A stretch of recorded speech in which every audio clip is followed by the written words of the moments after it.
For opening song,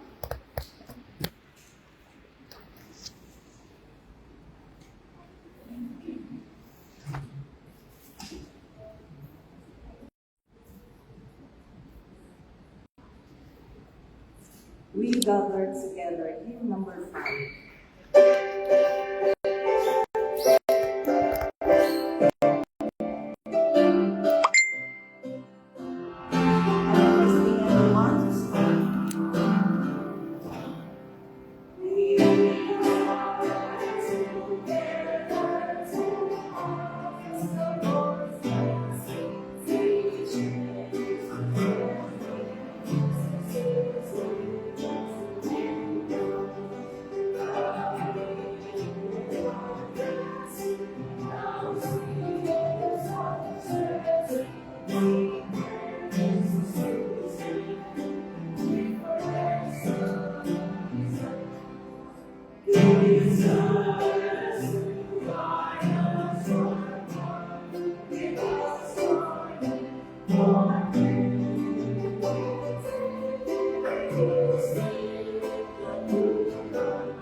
Let us pray. Our gracious Lord, our Heavenly Father, we praise you and we glorify you for the wonderful God. Thank you so much, dear Lord, for preserving our lives all throughout the night and for giving us another day to be of service to you. We ask your holy presence, dear Lord, to be in our midst, and your Holy Spirit will fill our hearts as we start our day with our morning devotional. And we bless also each one of us, dear Lord, to be receptive of the message intended for the day. And bless as well our speaker as he speaks to us. Thank you so much, Lord, for hearing our prayers. In Jesus' name we pray. Amen.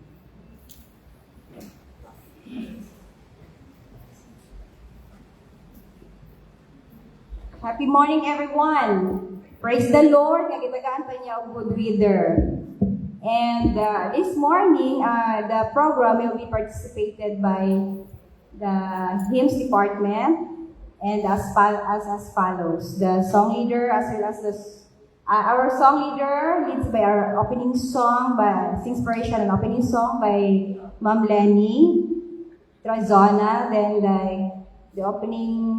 the prayer was offered to God by Ma'am Jean, our hymns head, and then the special song by hymns personnel. Then our message this morning by our pastor Handel Cabrera. Then closing song and the closing prayer by him, and the closing song and the closing prayer by pastor. Then the program will go on as announced. Praise God for this wonderful day.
Happy morning sa tanan.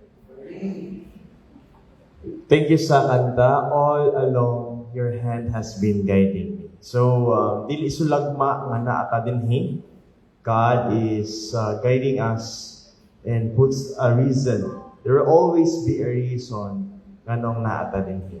So, thank you sa song. All along, God has been guiding me. So, kamusta man ang mga pagsulay sa kinabuhi? Mga kigsunan? Ha? Okay ra? Surviving yapon? So, that trial is a way that God is telling us that He is there. Baliktad ba, Pastor? Dapat kung naangin na patuloy pagsulay. Balijod. Because when trials are there, mo na siya ang makapatabang sa imuha nga ma-develop ang character niya sa imuha, which is patience. No? Wala na, James 1:2 Jude 3 and 4 sa kadiha. Patience una. And through that trial and patience, pag He will have His perfect work, we will be perfect. No? So, today,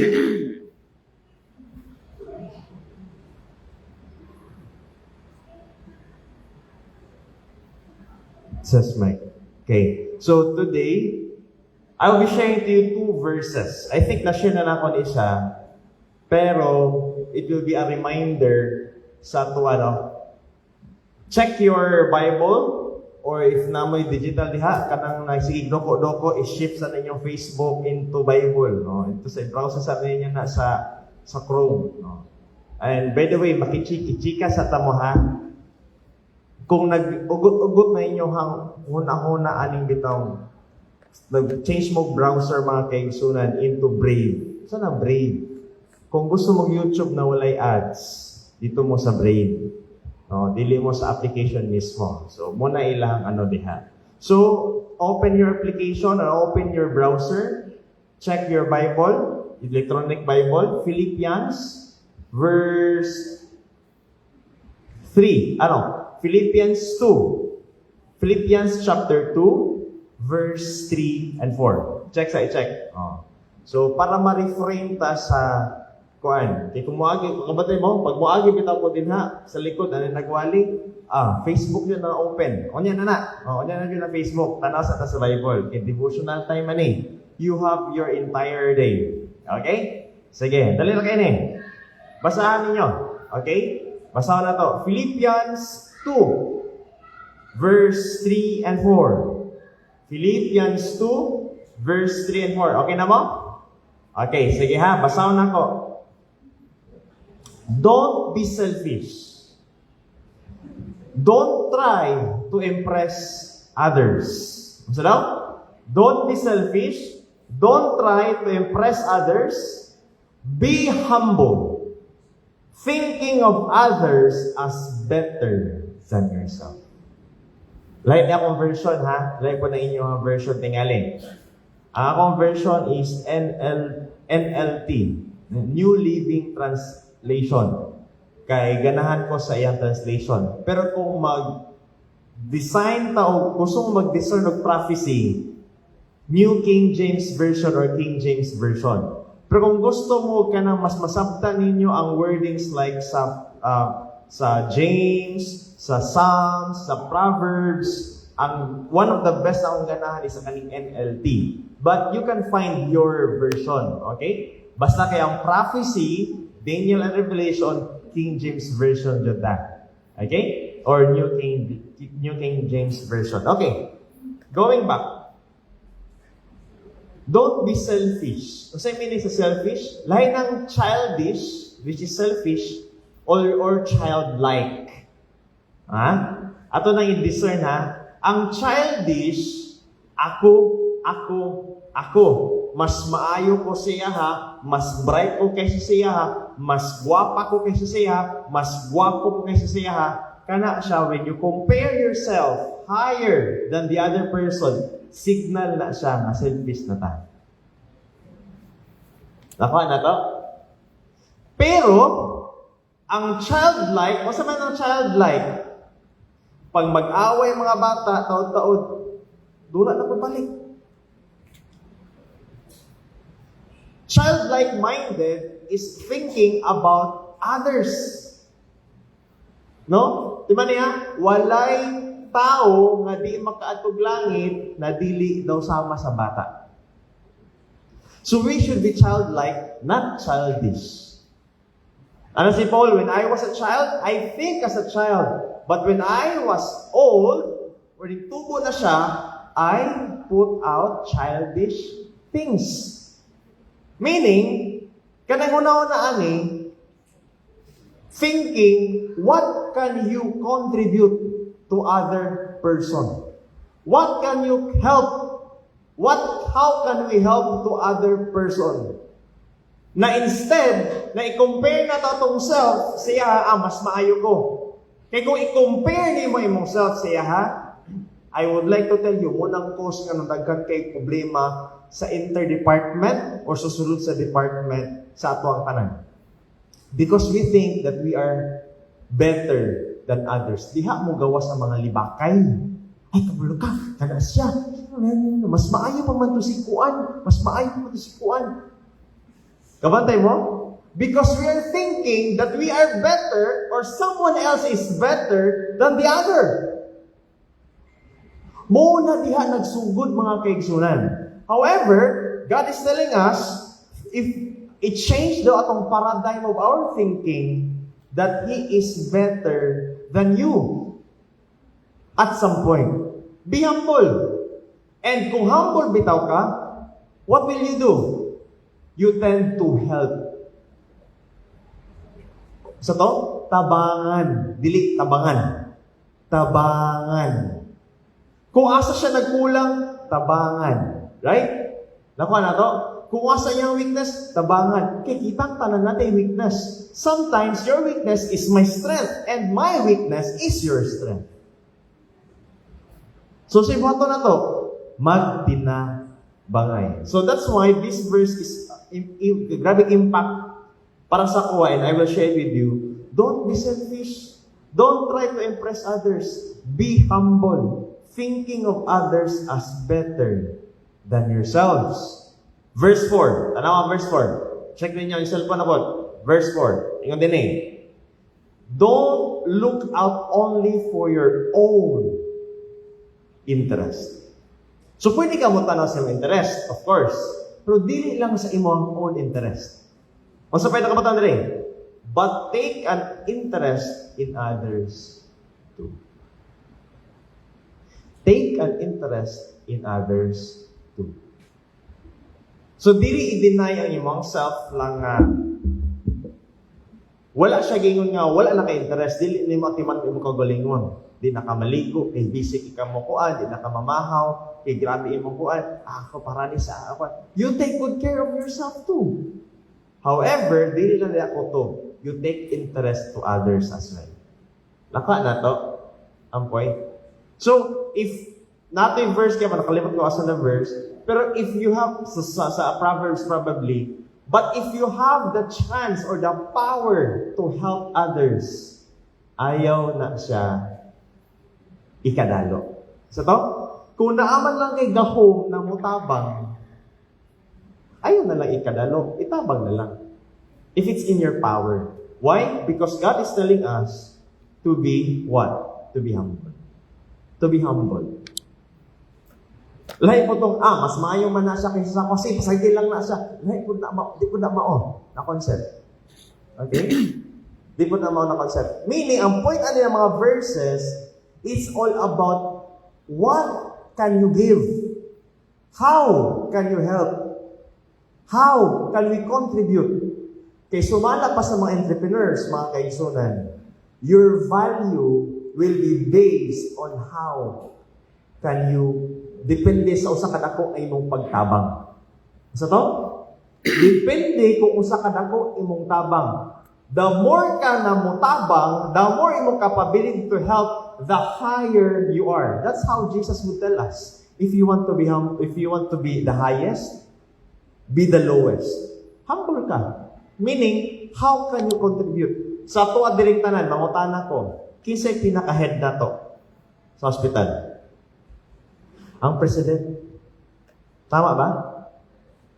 Pero kung tan-awon mo, siya po ang pinakadaghan og responsibility nga motabang sa tanang department. Kalabad ana sa ulo. Pero ganun taas man siya is because he has the biggest capacity to give. Department heads, you are sa department ra pud kutob ang atong kwan, right? Each is responsibilities. Mga staff, each of us has our own responsibility.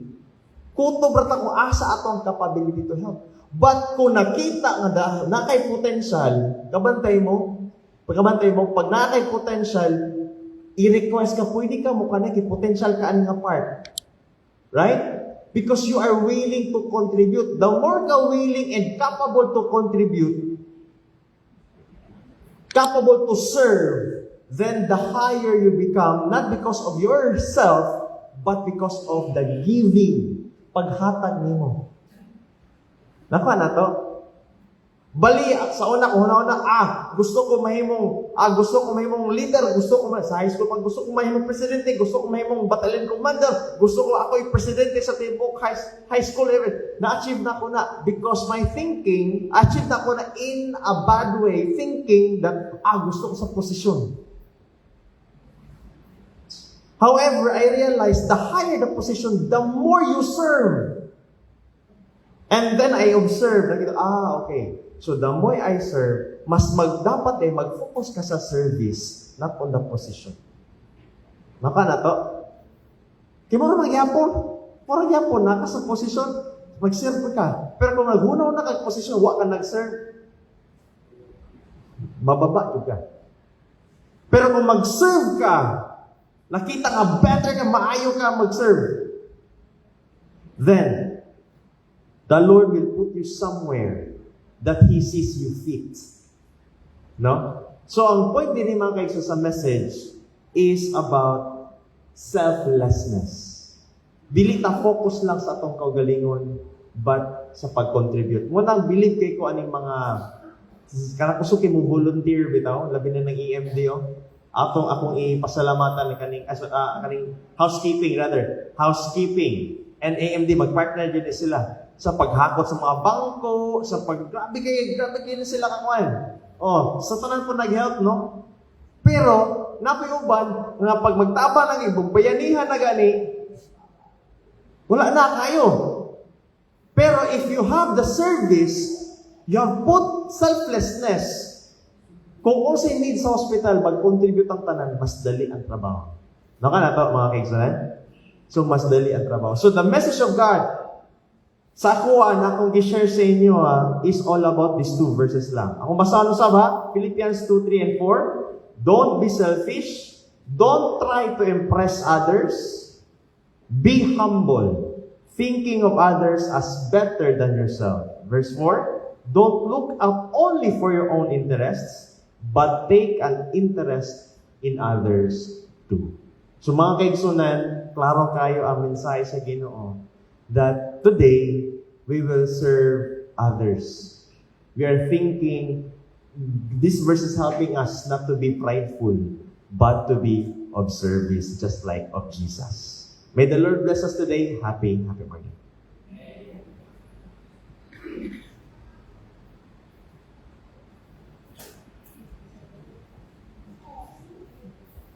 Thank you, Pastor, for the wonderful message this morning. And before we proceed to our prayer band by individual, napamoy ka ng other requests to include our prayer. Jane Miranda, let's include. Okay, Continue. si Jane Miranda, Okay, na wait. confined siya sa atong hospital.